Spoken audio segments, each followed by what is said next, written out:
Episode number 188.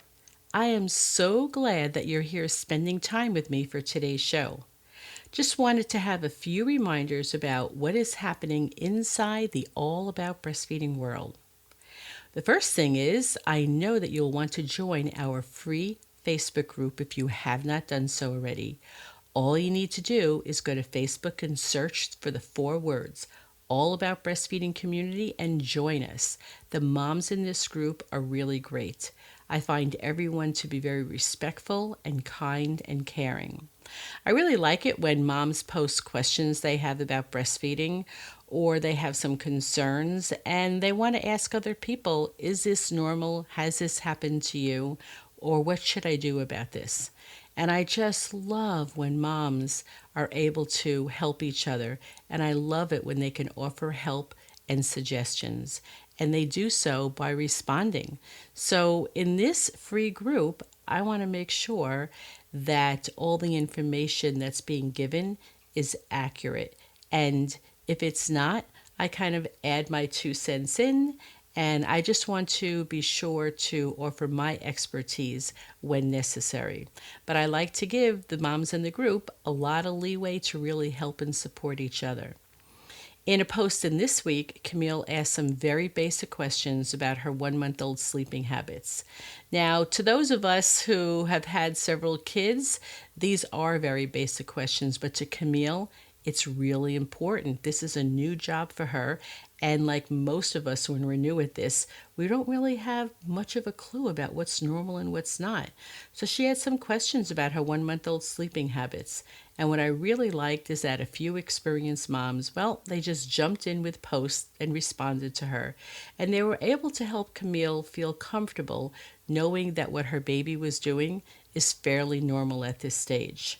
Now, I always want to be sure that the information being shared is accurate, so I'm always reading through the posts and the response, and if necessary, you'll see me jumping in, sharing my expertise when necessary. Before we get to today's show, I also wanted to remind anyone listening, if you're a lactation student or an IBCLC, you will want to check out allaboutmothering.com, where you can find information about online study and support groups that I have developed with just you in mind.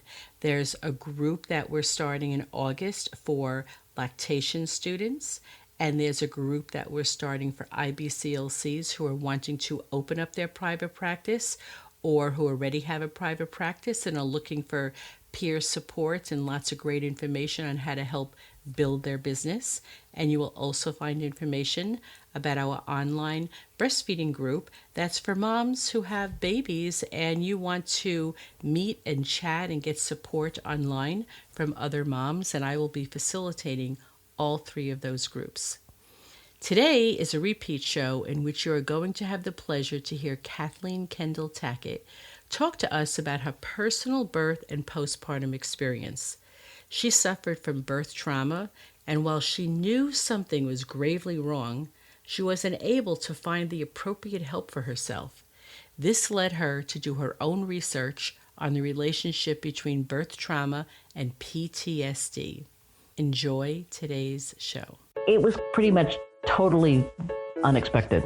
Some parts of it, obviously, that labor would be challenging and stuff. That part was as expected. But, the sort of lack of care, that was the thing that just blew my mind. And how difficult it was to recover from that birth and how really there was not any forum to talk about it. And, to find it. And pretty much every book I picked up had nothing on it. Balloons, bazookas, boobies, bosoms, boulders, cans, hooters, knockers, melons, honkers, jugs, rack, tatas, tits, torpedoes, guns, bust, doorknobs, coconuts, and our favorite one, the girls. Welcome to the All About Breastfeeding show, where your host, Lori, highlights mothers just like yourself and goes beyond the surface questions and digs deep so they share not only their joys and happiness in their daily breastfeeding life, but also their pain and struggles and how they worked through them. Episode number 147. Welcome to All About Breastfeeding, the place where the girls hang out. I am your host, Lori Jill Eisenstadt, IBCLC, which stands for International Board Certified Lactation Consultant. You can find more about the services that I offer moms in breastfeeding by going to allaboutbreastfeeding.biz. I wanted to start off the show today talking about something personal. I got a lovely, unexpected call yesterday from a wonderful woman, Kathy Parks. She was in Phoenix taking a training course given by another very lovely woman, Wendy Schiffer. And when Kathy found out that I was a local IBCLC and that I was connected with Baby Moon Inn, where they were having the training, she sent me a text and said, "Hey, how'd you like to come out to dinner with us?" And it was very spur of the moment. I was thrilled. I said yes. So I had dinner with a bunch of really lovely moms last night. And I just wanted to say hi to Kimberly and Liliana and Cozy and to Kathy and to Wendy. Now, Wendy owns a wonderful business. You can find her at familytreesbirthplace.com, and she does Lamaze and doula training, and that's what she was doing here in Phoenix. And Kathy is an IBCLC, and she owns breastfeedingperspectives.com. And I just thought it was really thoughtful and very lovely of her to invite me out for dinner. And I want to thank the ladies for a lovely evening, and a special thank you to Kathy for your generosity. I look forward to seeing you again in Texas. USLCA, United States Lactation Consultants Association, is having a big conference in San Antonio, and Kathy is on the board. I'm going to be speaking there at the conference, and which I'm very much looking forward to. It's in May, and I will see you there, Kathy, along with all of the other IBCLCs that I hope to connect with. Again, thanks so much for a very lovely dinner. When I was pregnant the first time, I admit to having a certain amount of fear of the unknown and a certain amount of fear of knowing that this was a life event that I know I did not have full control over, and a certain amount of fear recognizing that there was no guarantee of a safe birth and a healthy full-term baby. Now, I was not all gloom and doom as I awaited for the birth, but I was more or less just practical about what was awaiting me. I did have what I desired, which was an unmedicated vaginal birth, for which I decided next time I wanted to make some changes because I wasn't happy with everything that happened. So I wanted to have more control over what I know is something that you don't have full control over. But I also wanted to have some control. I wanted to feel more comfortable, and I wanted to have a caregiver that better met my needs prenatally and during the birth and postpartum. So began my journey into the field of maternal health, childbirth education, birth doula, and becoming a lactation consultant. So I did have some regrets with my first birth, and I took that first childbirth education training class because I aimed to change them for myself personally. I just wanted to have a different experience if at all possible. What I did not have from my first birth, what I did not walk away from the experience with, was having suffered a traumatic birth. I have, though, met with and worked with many women who unfortunately have suffered through a traumatic birth experience. I know it can be devastating, life-altering, create emotional imbalance. You can have fears of having another child, fears and anxiety about being a mother, and I know it can have a monumental impact on your life postpartum. It is also a subject that is not often talked about because, well, it brings up even more fears, and people just like to think everything is so nice and pretty. And yet, it's not always. You know, when we talk about it, we can learn about how to make changes, significant changes for the next birth. So today, we're going to be talking about it. Kathy, my guest, is an expert in birth trauma. She personally suffered through this experience, and she began her research to learn more about this. She found it difficult to find much information on this subject. She was frustrated. But rather than walk away and feel defeated about the lack of information, Kathy, who is a researcher, did what all good researchers do. We're going to talk about her journey and what she did about it in today's show. So let's get started. Dr. Kendall-Tackett is a health psychologist and international board-certified lactation consultant and the owner and editor-in-chief of Preclaris Press, a small press specializing in women's health. And I wanted to say that was the very short bio that Kathy sent me, and she's involved in so much more, which we will get into as time goes on, all the books she wrote and all the organizations she's involved in. But the one thing I did want to start off was praising her with the journal. She's the editor-in-chief of peer-reviewed journal Clinical Lactation, which as an IBCLC, I just wanted to personally tell her is one of my favorites, because one of the other journals from our organization is way too much, way too thick, way too much for my non-analytical mind.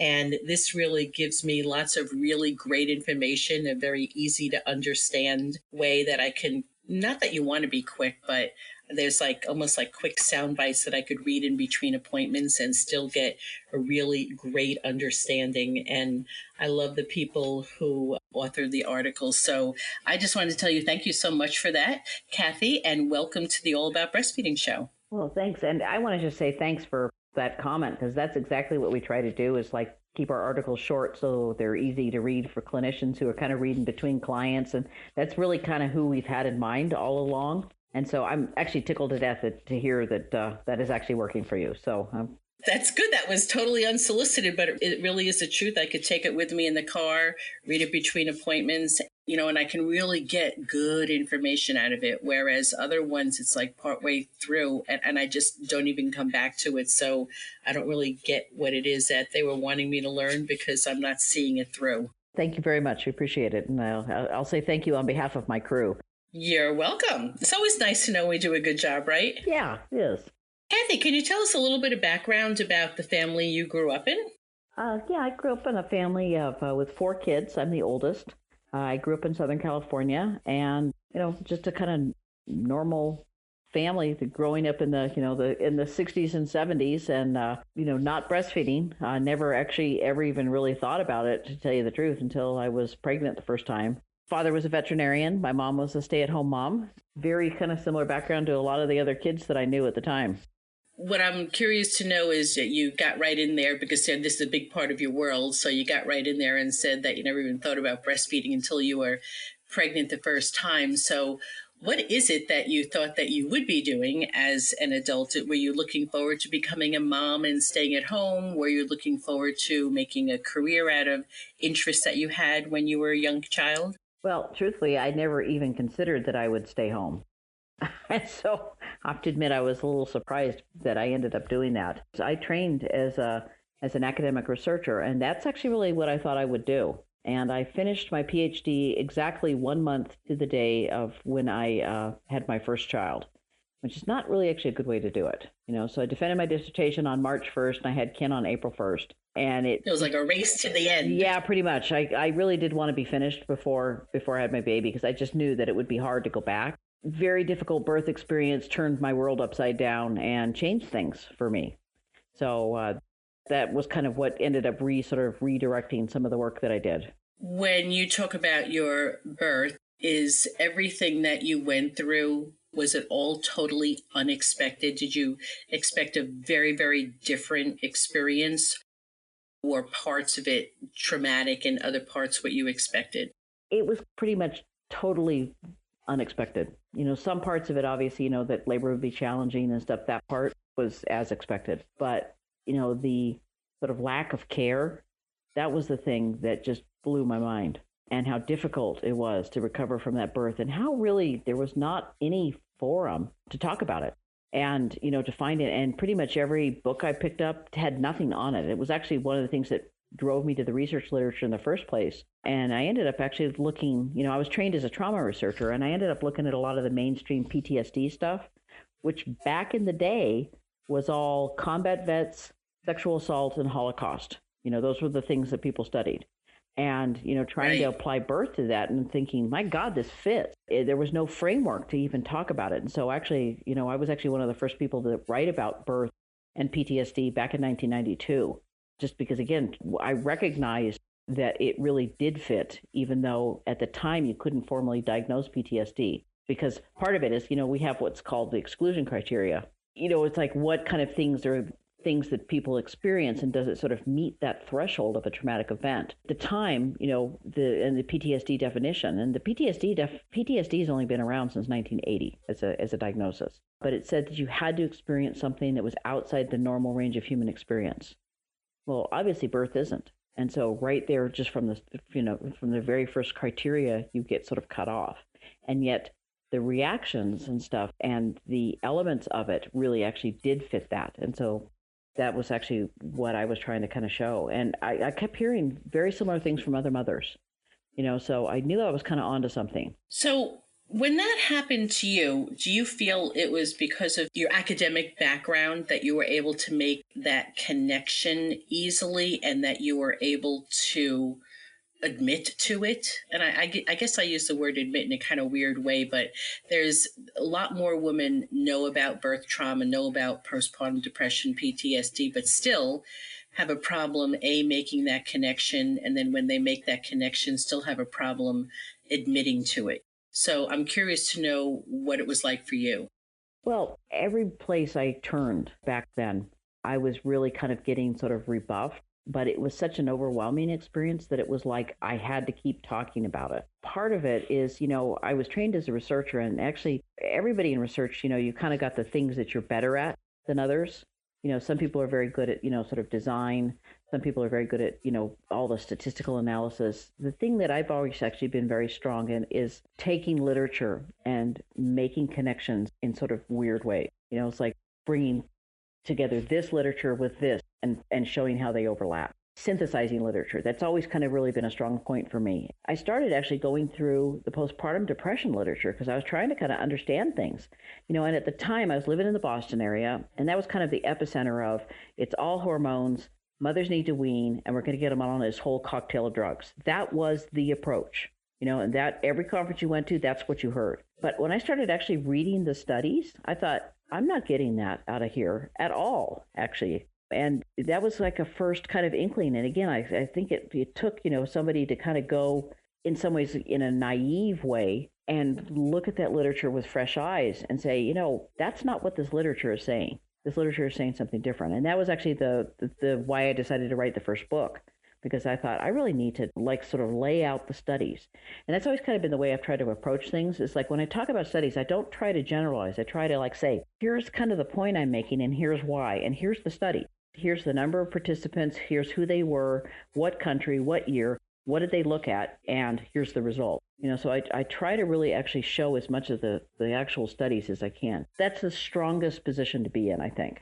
So that's what I always kind of try to do with that. And so again, like I said, it definitely, my academic training did help me with that. What was the primary symptom, a thing that you were going through, trauma that you were going through that led you to try and look at the research and try and find what it is that you were going through? I think the fact that I just couldn't seem to let it go. I think that was kind of the big thing for me. It was just that it was so there, all the time, and it really kind of clouded everything else. Again, everything that you picked up for mothers at the time had nothing about this, and I kept thinking, but I was hearing from other mothers too, and I thought, there's got to be something. And again, like I said, you sit there and you start reading through, the early PTSD literature, and it's like seeing yourself in that and thinking, wow, okay, this is what it is. This is what's going on. But I think it was But you didn't come back from war, right? Right. And it's like, it's the classic sort of re-experiencing symptom. That there were certain things that were really hard, and it's like certain sounds, certain smells, things that, just made it so that it was always kind of on my mind. That was, I think, the thing that really sort of drove me to really keep looking. When you say that you were hearing it from other mothers, did you get involved in mothers groups? Was it La Leche League? Did you get back in touch with other moms who, if you took a childbirth class and you got back with them afterwards, like where were you meeting other mothers who were talking to you about these Well, it was issues? kind of interesting because, some of the mothers that I knew sort of locally were actually not helpful at all. I remember one mother, I can still actually even remember, what she looked like. And she said, well, you must not have exercised during your pregnancy. That was the kind of comment I was getting from sometimes from other mothers. But there was actually one friend in particular who had her baby 5 months before. She was somebody I knew from grad school. And we talked a lot. She ended up having a cesarean, and we talked a lot in the sort of weeks following my delivery about what it was like. She was one person. She was kind of one of the first. There was somebody else I went to grad school with, and she also had a cesarean, and she didn't think my birth qualified as traumatic because it was vaginal, even though it was a forceps delivery that did actually, frankly, a lot of damage. That didn't qualify. That was part of the framework at the time, that the vaginal births were the, quote, good ones and the cesareans were the bad ones. And now we know there's actually quite a bit of overlap, that you can actually have a cesarean birth that actually is a really positive experience. And there's a lot of vaginal births that aren't good.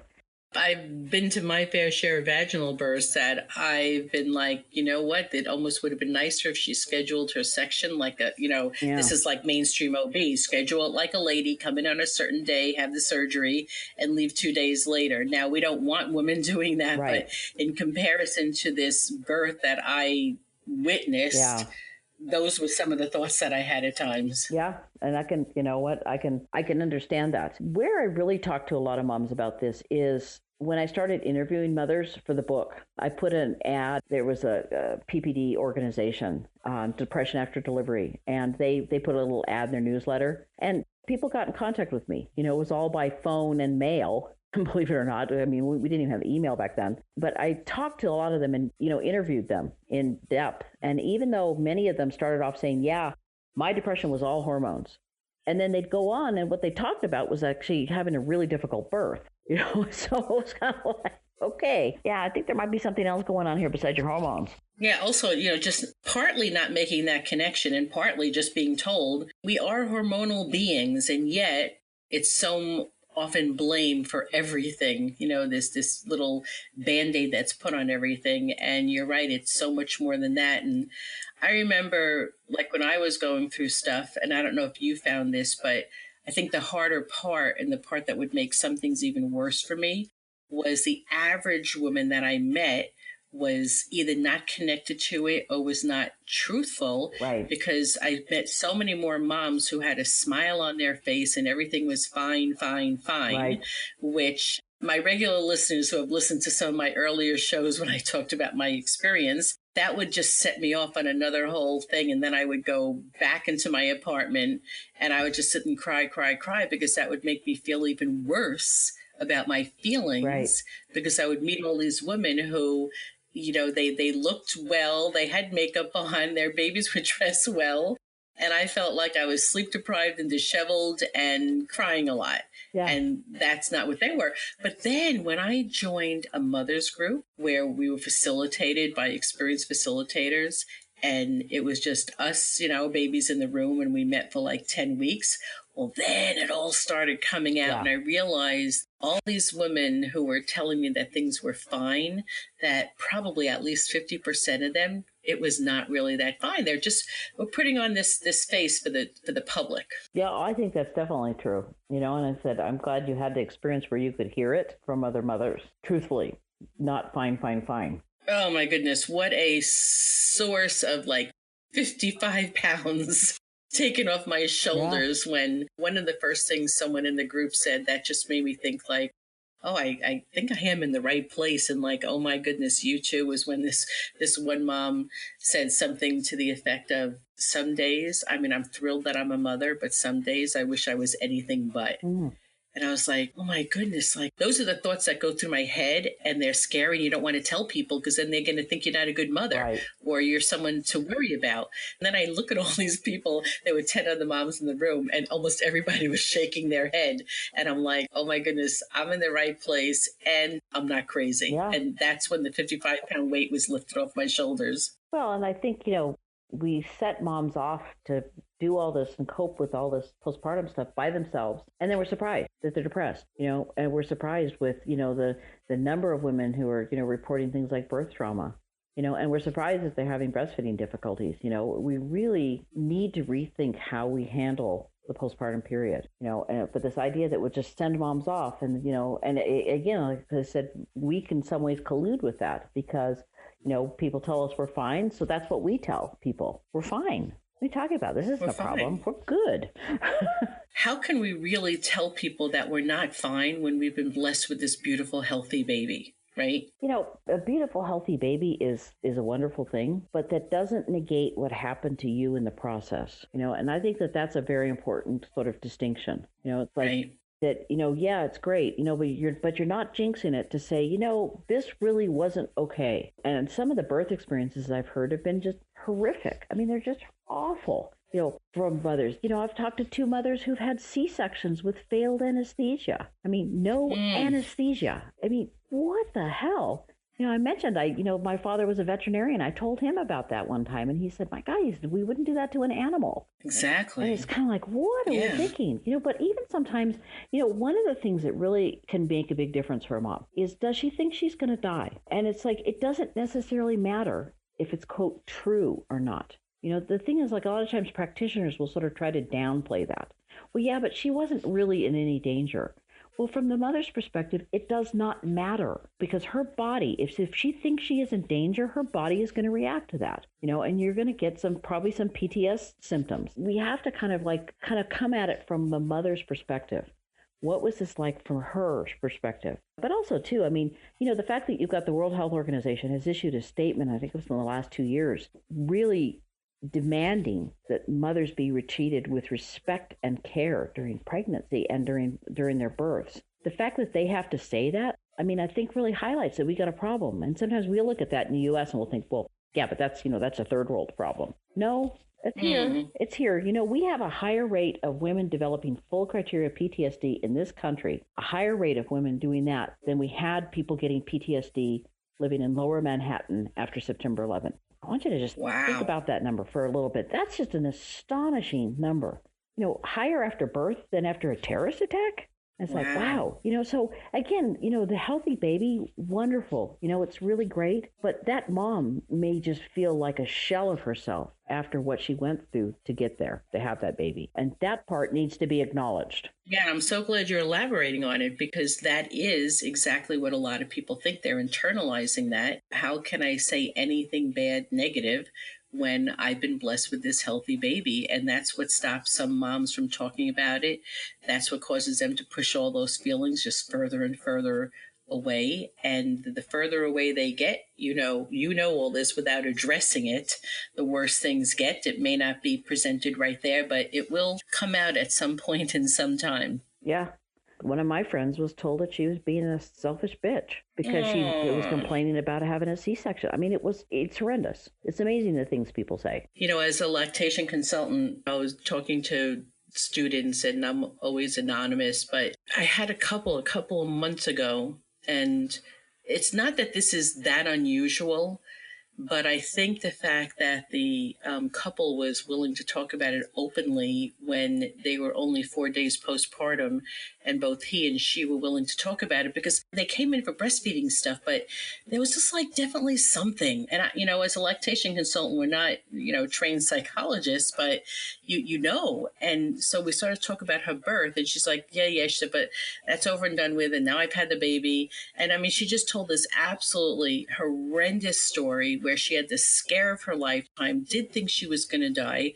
Her husband was shooed out of the room. He had no idea what was going to happen to his wife or his baby. And so during the consult, I looked at both of them and I said, you're here for breastfeeding, and I know and I get that, but it's okay to talk about how difficult and traumatic your birth was. And both of them looked at me and they said, well, I don't know if you can call it like a trauma is like a car accident or something, or someone died. And I said, Yes, but you also went through a trauma. And when they started putting the words trauma to their experience and they looked at each other, Mm-hmm. it was like this one big aha moment in a way. And each of them had said that they had not talked about it to each other because she knew that he was frightened to death and he knew that she was frightened to death. And now they had a baby and breastfeeding problems. And so they just pushed all of that aside. Yeah. There was this block, there was this brick wall up that I wasn't getting through with her with some of the breastfeeding stuff. And I just knew that, so I addressed it with them a little bit, and just enough to tell them to validate this was a major life trauma. Yeah. And I am, not capable of talking to you. I don't have that experience, but I have enough experience to know that once you leave here, here's a referral number, and here are some people that you could talk to and just start talking to each other about it, because you have been through a major life trauma. 4 days ago, each one of you didn't know if you'd see each other again. Yeah. And they just looked at me and they were like, you're right.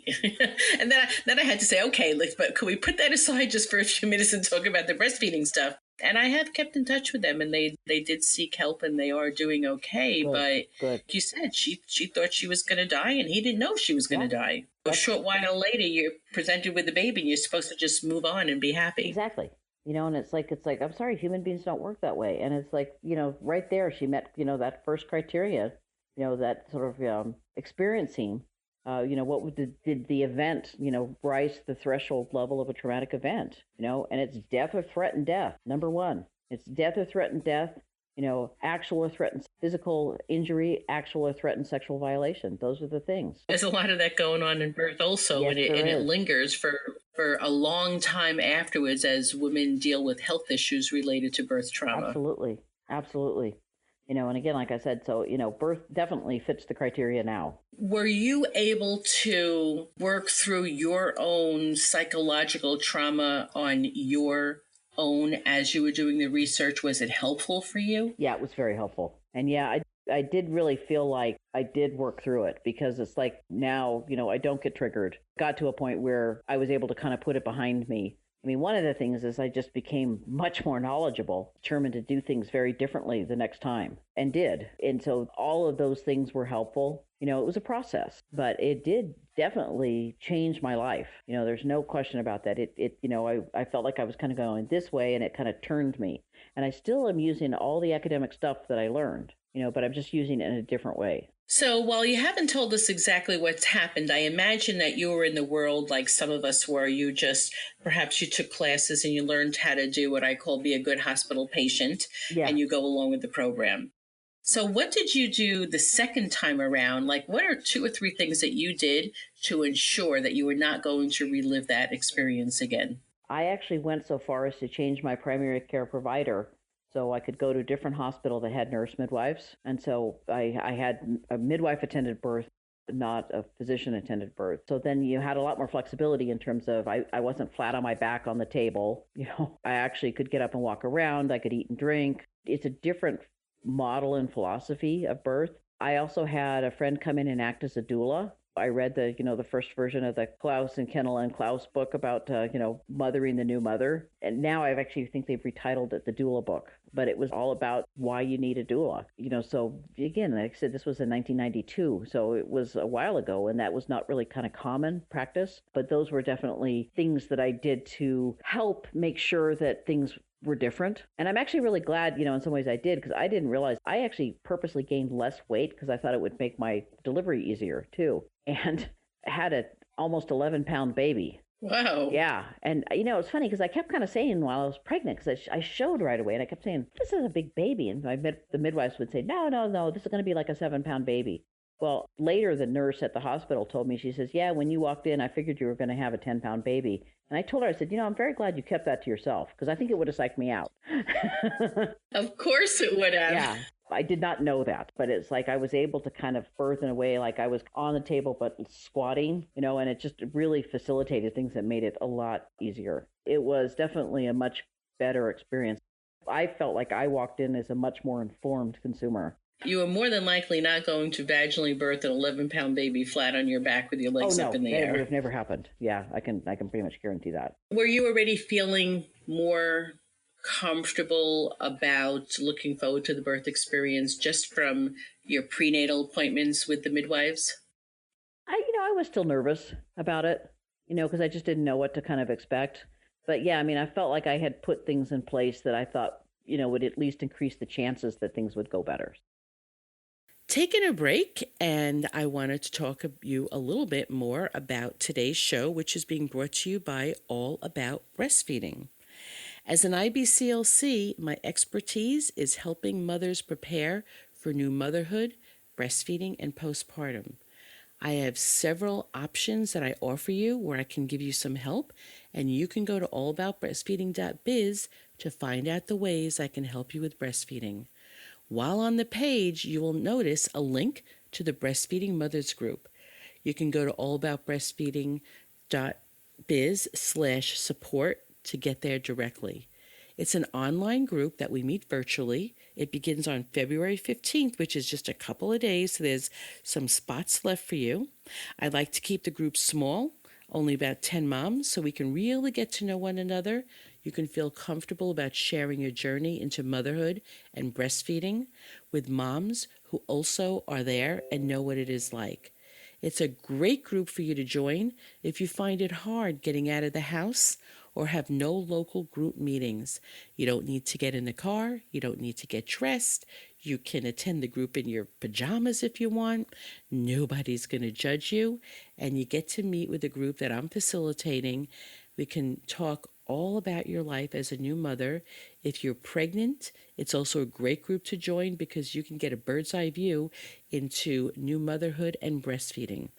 Don't procrastinate. The groups are kept small, and the next one won't be starting until May. So go to allaboutbreastfeeding.biz/support where you can get more details about how to register.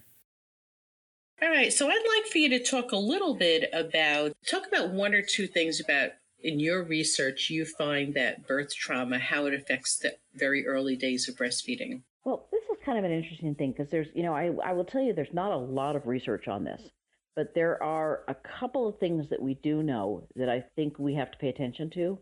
And one is that anytime a mom has a highly stressful birth, whether it rises to the threshold of being a traumatic birth, it's kind of secondary to the fact that, if your body reacts like it's a major stressor, it can suppress lactogenesis too, the time when the sort of milk becomes more abundant.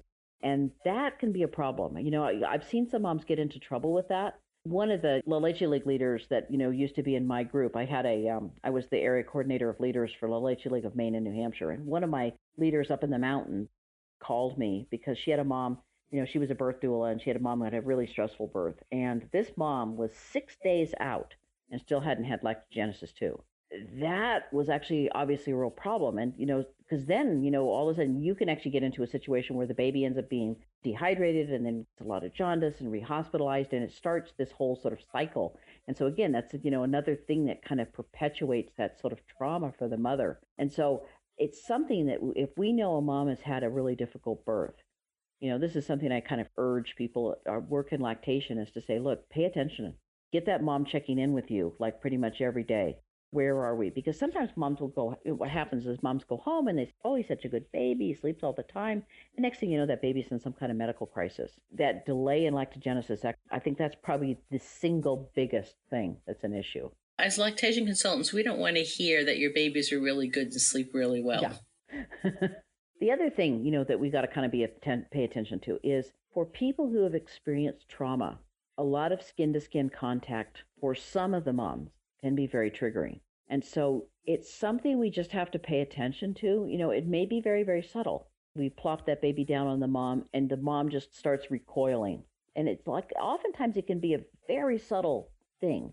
But I've heard enough mothers' stories where they talk about this. I mean, this one mom's story, it's in one of the books that I share. And I think it was actually from one of Cheryl Beck's articles. And it's talking about how they had to resuscitate her baby. And the baby was blue when he was born.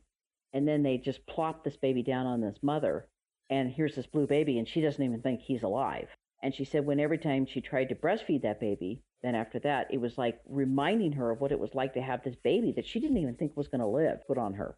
It's just something we like skin to skin. Skin to skin is normally very, very nice. But we just have to be aware that sometimes for some mothers it can be a little too much. And that's a fairly easy fix. What we can do is kind of ease mothers in. Maybe instead of total skin to skin, we just have it so maybe the baby's cheek is resting on the mom's breast, but that there's a diaper or something in between. And we can kind of work it that way, because I think, again, like I said, we don't want to be triggering that mom, because that's just going to add to problems. So we always have to be sensitive to where is the mom at and what can she sort of tolerate, and just kind of paying attention to that. Yeah, which is really hard with the birth postpartum model that we have set up, where everything has to work in record synchronicity, and get, head circumference and inches and birth weight and everything else. And so what gets lost is that paying attention to the individual mother-baby pair, slowing down, taking your time, not having the hustle and bustle, and it's really gets lost there. Well, and not thinking that one thing is going to be good for everybody. It's like one of the things I learned at the ILCA meeting a couple of years ago, which I have to admit just sort of riveted me right to my seat, was that, Kirsten Uvnes-Moberg is the one who pretty much kind of discovered what oxytocin does. You see her name in pretty much every oxytocin study. But one of the things that she said that I was thunderstruck by it, because she said, if you've got a mom who has a planned C-section, okay, when they put that baby skin to skin, that mom is not getting an oxytocin response. I mean, I was just stunned by that. And I thought, wow, there's some real serious implications. And the what kind of really caught my eye about that is we had looked at our data. We had this data with 6,410 moms. And, I was just doing some analysis of that. And one of the things I found that was really interesting is the women who had the highest rate of depressive symptoms were the women who had planned C-sections. And, followed in close second by emergency C-sections. I thought, planned C-sections, that's wild. When Kirsten presented her stuff, and I thought, well, from a physiological sense, that makes sense. Because if you've got suppressed oxytocin, then that 3-part stress system gets activated, and that increases the risk of depression. So from a physiological standpoint, that made sense. And I actually ran it by her, and I told her what we'd found, and she said, yeah, that makes sense. It makes sense to me. So I just thought that was actually very interesting. Just wanted to ask you a question about the birth and a traumatic birth. What you had said was that it suppresses lactogenesis too. Mm-hmm. And I'm wondering, is the suppression, is that it can suppress it? Yeah. Thank you. But when that happens, is it the volume of milk, or is it the oxytocin and the release of the milk? I actually think it is actually the volume of the milk. Again, I might be totally wrong about this. The main thing is that cortisol, which is one of the stress hormones, actually suppresses prolactin. But we also know that the stress system and the oxytocin system basically are flip sides, so that when one is up, the other is down. So I think it could actually honestly be both. But cortisol directly suppresses prolactin if it's too high. What's interesting is if it's too low, it can also have the same effect. You have to have an optimum amount for prolactin to be able to work. But if you've got too much of it, it suppresses that. That's so interesting. All right. What would you like for the average mom who is pregnant and she's looking forward to the birth of her baby? What is a couple of things that you would like for her to know? I know that you've just released Depression in New Mothers. I think is it the third edition? Third edition, yeah. Yeah. I would love so much to prevent a lot of stuff that happens to women during birth and postpartum. But what are some of the things that mothers can do during their pregnancy to help them be more aware about depression afterwards, to make their partners more aware of it, and prevention? Well, boy, that's sort of a tall order you've given me there. I would say, a couple things. First of all, what I would really want moms to do is look into the providers. There's going to be a big difference depending on which hospital that you go to. And so I would say, find out things, ask some questions, find out things like, what is their C-section rate? They have to tell you that. There are stats, that hospitals keep. How many of the mothers get epidurals? Some hospitals, it's close to 100%, and that's going to actually tell you a lot about, are the practitioners at that hospital, do they tend to kind of be very high intervention or not? So I would definitely look into that. Definitely, I would recommend getting a doula for labor. It's just kind of one more piece And unfortunately, sometimes even with a doula, you can have a traumatic birth, but a doula is going to be there to kind of help both you and your partner. Oftentimes the partner thinks that, he or she's got to be there to be the protector, but the reality is they don't have any more power than you do. As you come in as a patient, you leave a lot of your power, your personal power behind. You all of a sudden have people telling you when you can eat and drink, when you can use the bathroom, what clothes you're going to wear. So just by nature of the type of experience that happens in hospitals, it is disempowering. Having somebody be there with you to advocate for you, that's something that actually really can kind of help. But boy, I would definitely check into what is the track record of the place you plan on giving birth. Ask a lot of questions. And if, you don't feel like you're getting very good answers, look around, see what your other options are, because it does make a difference. And it doesn't mean that even if you do your research, you're going to totally avoid it. But I think you lower your chance of it. I'm a firm believer in midwife-attended births. They have a very different model of birth. You want to be safe, so, that there's emergency medical nearby if you need it. But you don't necessarily need to have the high intervention for everybody. And, what's kind of scary, too, is it's like in this country and in others as well, Australia is actually doing this now, too. It's like if you've got a mother with a BMI over 30, she's suddenly shunted into the high-risk healthcare system. And that's blatantly discriminatory in my view and not necessary. So again, mothers, I find mothers with higher BMIs are often more likely to have traumatic birth. The rates of C-sections are really, really, really high. And sometimes that includes elective C-sections. So again, like I said, there's a built-in sort of prejudice there as well. Birth plans, you can do birth plans, but again, like I said, if you go to a real high interventionist hospital, that doesn't necessarily always help. In terms of what can you do to prevent it, I would say, first of all, just be aware that this can happen and try to get it early. I firmly believe that if we catch postpartum depression or, postpartum post-traumatic stress disorder in an early stage, we can keep it from being very severe.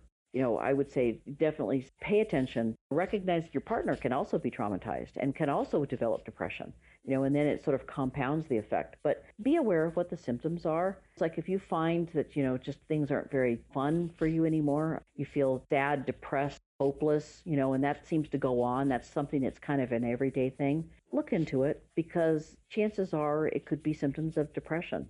And you have a lot of options for how to treat that. You don't necessarily have to do antidepressants, but try to get it early. Don't try to tough it out just because it's not good for you. It's not good for you. It's not going to be good for your family. It's not going to be good for your baby. This is really a time when self-care is very, very important. I hope that you feel empowered enough to take the steps you need to get better. The sad thing is, we just don't have a very good net, postpartum net, to catch women.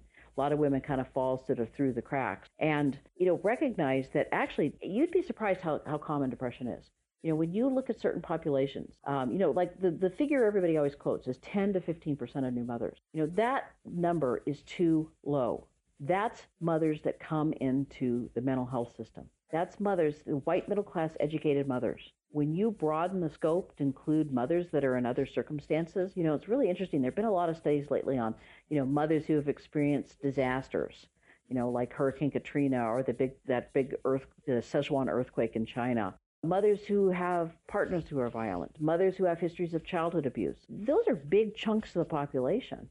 And when you realize that, somewhere 30, 40, sometimes even 50% of those mothers have depressive symptoms enough that they're kind of in a clinical range, recognize that this is really common and there's no shame in it. It's like depression is just kind of a normal response to very difficult circumstances. But the good news is there's lots and lots and lots of things that you can do that will help. I'd say try to catch it early. Be aware of the symptoms if you're just things aren't, joyful or fun for you, or you're feeling like sad, you're feeling hopeless. Keep asking for help until you get it. You may find that you get rebuffed. You may find that, practitioners give you stupid answers, which unfortunately still happens. Keep asking until you kind of get what you need. That would be the thing I would really encourage. Now, when you say that, that is something that I hear so often. So when a mother does not feel like she's being heard and you say, keep asking until she gets the help she needs, Where else would you tell her to go to other than her OB if she feels like she's not being listened to,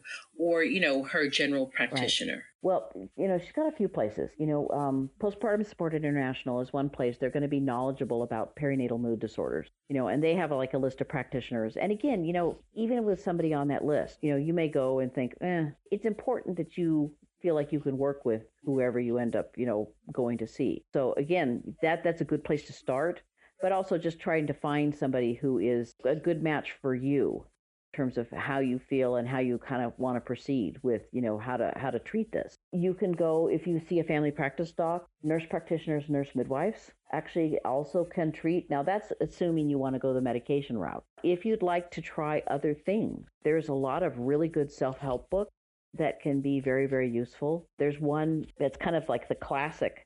It's called Feeling Good, the New Mood Therapy. It's kind of do-it-yourself cognitive therapy. And if you want a shorter version, it's got an awful name, but it's called something like 10 Days to Better Self-Esteem. The author is David Burns, so you can find it on Amazon. And it's actually a shorter version of Feeling Good, the New Mood Therapy. But basically, it's kind of like looking at those kind of thoughts and beliefs that you may have that kind of set you up for depression. As women, we tend to be actually kind of prone to it. We're twice as likely to become depressed over the course of our lifetime compared to men. That's crazy, isn't it? And it's like, part of it is, we tend to do things like take responsibility for things we cannot possibly control. It's raining outside. I'm sorry. What? It's really funny because I started, David Burns has this sort of 10 kind of cognitive distortions that kind of set you up for depression. And again, there's variations of those, but those are a good place to start. And I teach on that a lot, to nurses and stuff. And I'll have women come up at the end. These are all health professionals. And they'll come up and they'll say, I do all 10 of these, So some of the do-it-yourself books can be actually very, very good. There's a couple of really good do-it-yourself books on mindfulness-based cognitive therapy. If you can't find a practitioner, that can be an alternative for you.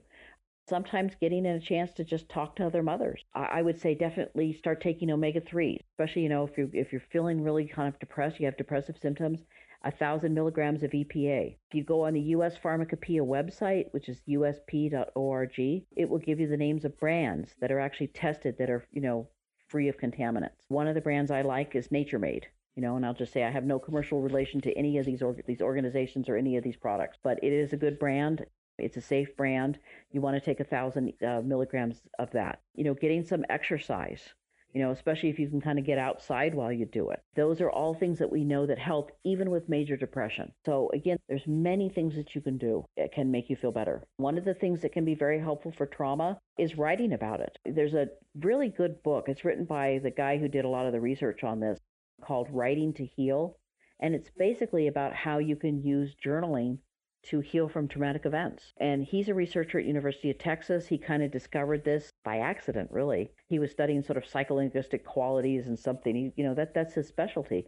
But he found that people were writing about traumatic experiences. And so he started actually looking at that. And he found that if people write about a traumatic experience every day for 5 days, they have a dramatic reduction in their traumatic symptoms. So there's some really powerful self-help things you can do. And so again, like I said, I would get educated about this and, look at your options. One of the places I would suggest is, we have on our Breastfeeding Made Simple site a bunch of handouts, that talk about exercise, that talk about omega-3s, kind of give you the references for that. And I would say, check those out because those can be some places where, you can really get the help you need, even if you're not necessarily getting it through sort of going through your traditional sort of healthcare provider network. That's great. I just want to let the listeners know that because a lot of my listeners, they're driving while they're listening, doing laundry, they're hanging out breastfeeding their babies. So I like to take all the info that you give me, Kathy, thank you so much, and then put it in the show notes so they know that if they go to the show notes to my website, they can link them to that and they could find everything that you're talking about. Good. What I really like about what you gave is because not everybody has the means and the ability to be able to get all the various kinds of help. Exactly. They may even be able to see a practitioner, but they got a 6-week wait or something crazy like that. That's so common. I hear that every place I go. I know. And they're like, I'm suffering now. I need help now. What can I do now? So you have given lots of great ideas, not only to just reading and trying to help yourself in that way, but It sounds simplistic, but honestly, sometimes some of the most simple things work the best. And I love what you said about writing for 5 days. For some people, they might think, yeah, what's that going to do? But I have a feeling like not even, about depression, but just about any other struggles or anything else that you're going through emotionally. I could see how writing it down for 5 days, how helpful that could be. He said they were doing it like 20 minutes for 5 days. Wow. The reason I suggest his book, though, is because he's found that there's certain types of writing that are more helpful than others. So I would definitely, try to take a look at that, because he said sometimes, writing you can just use that to ruminate and just kind of, so you're kind of stuck. But, writing to sort of... You want to be more thoughtful and strategic in your writing. And writing to kind of gain insight into it. That seems to be kind of the big goal that you want to get toward, so you're trying to understand your experience. That seems to be more helpful in terms of reducing traumatic stress symptoms. Thank you so much for that. What I want to do is I want to actually just touch base on the extreme of this postpartum depression and go to psychosis. Okay. And, we're all just feel just that pit in our stomach when we read those awful stories about moms.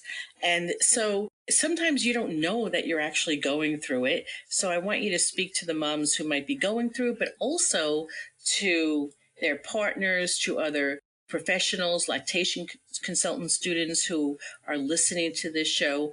What is like the one thing that you feel like you can, some words of wisdom that you can impart on other people who are watching someone go through this? Well, first of all, if you've got a mom, that's going through this, it is very important that they do not try to do a self-help thing for this. This is something that requires immediate medical attention. One of the things that we've seen in the research is the most common cause of psychosis is actually bipolar disorder that oftentimes has never been identified before. And, sometimes what happens is they present looking like they're depressed and they get put on antidepressants and that triggers a manic response. And so it's bipolar with psychosis.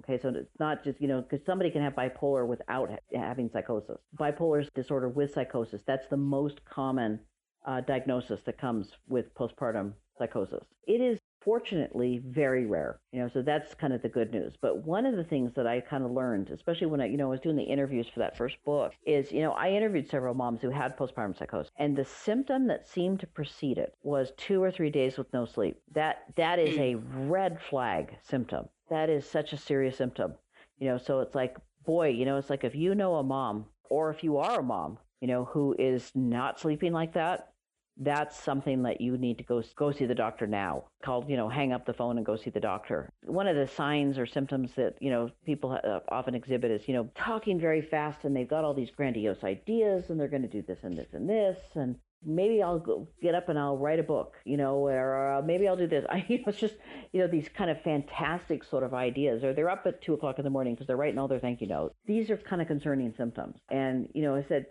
sometimes people can kind of get there and they don't necessarily have psychosis, but boy, that would be a symptom I would watch very closely. I had some of my Love Leisure League leaders call me one time because they'd gone out to dinner with one of their friends. They were very concerned because she was saying, I have this great plan. I'm going to give my baby to this, this guy that she just met, and he's going to take care. Concerning. And they called and they said, what do you think? And I said, that sounds bad. What's interesting is that maybe them being in the field or understanding women, but someone else who doesn't really understand, I've seen other people say, you know what, she just hasn't stopped. Her baby's born and she hasn't stopped, and she just keeps going, and she's energetic, and she's even like, and I'm like, no, that's not normal. Yeah, that's, really, really, really not a good sign. Well, the next call I got was actually from the mother herself, who called me from, the local hospital in the psych ward. They had given her something to kind of calm that manic episode down. So she was, being more rational at that point. But yeah, the diagnosis actually was bipolar with psychosis. So I don't know if I heard you correctly. Are you saying that it is sometimes a misdiagnosis of bipolar disorder that's misdiagnosed as depression, and then medication given depression? Yep. Set someone off? That's one of the things that's kind of scary as an antidepressant, especially the SSRI class of antidepressants can actually trigger a manic episode in somebody with bipolar. Yeah. Wow. So, but, a lot of times, there's no symptoms that indicate that there's anything else going on, so they showing depressive symptoms, they don't have any history of bipolar, and yet, boom, all of a sudden, add the SSRI to that, and all of a sudden, they're off on a manic episode, Lots of great information, Kathy. You've just filled me with tons of stuff. Is there anything that I didn't ask you that you think would be really great for my listeners to know? If mothers are interested in psychosis, I'd actually would recommend one of the books that we have. It's called A Mother's Climb Out of Darkness, and it's by Jennifer Moyer, and it's her kind of first-person account of going through postpartum psychosis. And, the very long time it took her to recover from it because she was misdiagnosed. And it wasn't until they correctly identified that she actually had bipolar, because she kept kind of having episodes of psychosis until they identified that she had bipolar disorder. And then, she hasn't had one since. Excellent. If people are interested in it, it's a good first-person account. It's on Proclaris Press's website as well. And Jennifer does a lot of speaking about it. I love the journal and everything, but when I was thinking about interviewing you and I was trying to think about how do I pronounce Proclaris, then I just went on another little journey. And so I don't know if you named it Proclaris because of this, but I looked up the definition and it talked about definition is clear or bright or famous. So I'm just curious, is that one of the reasons you named it that? We actually, one of the meanings of it is excellent. Excellent. And I thought that just seemed like a real good goal for us. As a publishing company that we, and so our subtitle is Excellence in Women's Health. That was the sort of standard we wanted to aspire to, that all of our books would reach that sort of standard of being, well written and evidence-based and nice to look at and excellent. That's great. It's kind of all along the lines when I thought about, maybe that's why you named it, because it's not the famous part, but clear and bright. So kind of going along with that same theme. Absolutely. So I want to say excellent to that. Do you want to tell us a little bit about anything that you're currently working on, any conferences that you're presenting with, or workshops, or any new books that are coming out that we'd be interested in?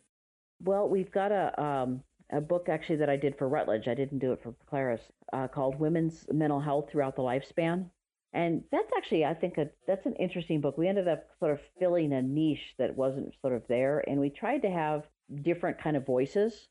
So we had a lot of contributors to it, and we had chapters on women, as teens, women sort of in childbearing years. And actually Diana Lynn Barnes was a very nice thing on that, and looking particularly at some of the, the perinatal kind of mental health issues, looking at middle age, looking at old age. And then we looked at different groups, so we have a chapter on, women who are sexual minorities. We looked at ethnic differences. We looked at disability. We looked at women in the military. And so, again, I said, a lot of different ways to kind of look at women's mental health. We've got actually a new book coming out on breastfeeding, equity, and social justice that was an edited volume for the Breastfeeding and Feminism Conference. And I'll actually be speaking at that conference this year, and we'll be there with our books. That's in North Carolina in March. I'll be at the Latch Conference in Virginia. And I'm going to the 2020 Moms Conference out in California. I'm going to talk about inflammation and depression, which is, something I'm real interested in. But yeah, I've got a few papers I kind of want to work on. I look at, there's been some kind of pushback about what is the relationship between depression and breastfeeding. Some of the pushback has been, well, it's just the more well-adjusted moms who are breastfeeding, so you can't say that breastfeeding makes any difference. And it's like, I think actually, we can make a pretty good argument. If you look at prospective studies, if you look at the physiology of breastfeeding, and if you look about what it does for sleep, there's some pretty consistent results there. So I'm going to be talking about that. But yeah, those are kind of the conferences I've got sort of immediately sort of on the horizon. I've got a few others kind of in the hopper. You mentioned 2020. I don't know that I'm familiar with that one. Yeah, that's a group. They're kind of based in Los Angeles, but they do a lot of stuff on perinatal mental health. They're going to have a conference, and it's going to be sort of like at a local in Los Angeles, but then they're going to simulcast it around the country. So it's kind of a network of groups that are interested in perinatal mental health. Very cool. Yeah. I also wanted to mention one of your websites anyway. I just love the name of it. UppityScienceChick.com. Come on, how cool is that? Yeah, that's been fun. Well, I thank you so much. You have been such a wealth of information. And, we're talking about a hard subject, but I think you made it easy to listen to and easy to understand. And I'm not quite sure if you would agree with me. I think that we're not asking for moms to dwell on this subject. We're just asking for them to have an awareness about it, and anybody who's going to be spending time with them during the postpartum period to just have an awareness about it, because we often don't see that in ourselves, and we want them to know about it, because knowing about it helps a lot with prevention. Absolutely. But we also don't want anybody, having their pregnancy dwelling on it. Oh, no, certainly not. And I think, one of the things we want to do, and, one of the things I've kind of always tried to do is sort of normalize the conversations about this. Mental health issues are not unusual. And as a matter of fact, when you look at some of the circumstances of women's lives, my question a lot of times is, why are you not depressed? Because, that to me is like sometimes amazing, because you see women who have had this risk factor and this one and this one and this one, and they're still like, chirping along and they're fine. Versus other mothers. I'm like, you're still standing. Exactly. How are you still standing? It's like sometimes moms, they feel so ashamed about this. And I'm kind of like, no, this is actually, within the range of normal responses. And that's something to kind of keep in mind. It's like, this is not, this stigma, mental health, like the way sometimes we treat it. That it is actually something that's quite predictable, something that, frankly, we should see coming. And if we can get it early, we can really stop it from becoming full blown. Let's deal with it. And I really hope mothers are to a point where they get empowered enough to keep asking until they get what they need. Don't take no for an answer on this. Don't take no. And thank you so much for normalizing this subject. I think that's going to be a huge take-home message to my listeners, normalizing this. Yeah, I think that this is kind of where we need to get with this, because again, sometimes too, it's like, even if mothers reveal to providers that they've had problems with this, then the providers start looking at them like, that their head's twisted backwards. Right. Come on, really? You wonder why people aren't telling you about this. Yeah, exactly. Yeah, I really would like to see it so we get much more comfortable talking about it. And so, again, because I said, I really believe, the quicker we can get moms treatment, the better everybody's going to be. Mom, baby, the whole family, because the effects on the postpartum period, the early... And, it's miserable. And, some of the moms that I've interviewed, they're talking about how they struggled for like 5 years. I mean, that's just awful. That their birth was so bad and they couldn't get any help, and they just struggled with it for so long. And I thought, that's a very long time. And how many mothers put off a second pregnancy? Or never have one. Or never have one because they've heard of it and so scared, or never have another one. It's amazing, actually, how common that is. It's kind of like, gosh, let's not go there. All right, Kathy. So is the best place for my listeners to get in touch with you, would it be uppitysciencechick.com? Probably. I would recommend going to KathleenKendall-Tackett.com. All right. So that is KathleenKendall-Tackett.com. And I will also put that in the show notes, and I will also put a link to PreclarisPress.com. You can get in touch with me there as well. And also we have, if you go on my Kathleen Kendall-Tackett Facebook page, I've got my email address listed there. So you're welcome to get in touch with me that way too. That's excellent. I would like to thank you so much for your time that you spent with us, and for all your knowledge that you gave in such a loving way, helping us feel comfortable with the topic of depression and new motherhood. So we all know that that's a hard one, and I thank you for normalizing it. Thank you so much, Kathy. You're very welcome. Thanks for having me on the show. I appreciate it. You're welcome. Thanks so much for hanging out with me for today's show with Kathleen Kendall-Tackett, talking about birth trauma. She mentioned several books and a couple of websites. And if you go to allaboutbreastfeeding.biz/podcast, you will get to the show notes for episode number 147 and have access to links to the books and other places that Kathleen mentioned. Thanks for joining us, and I will see you on the next show. Bye-bye.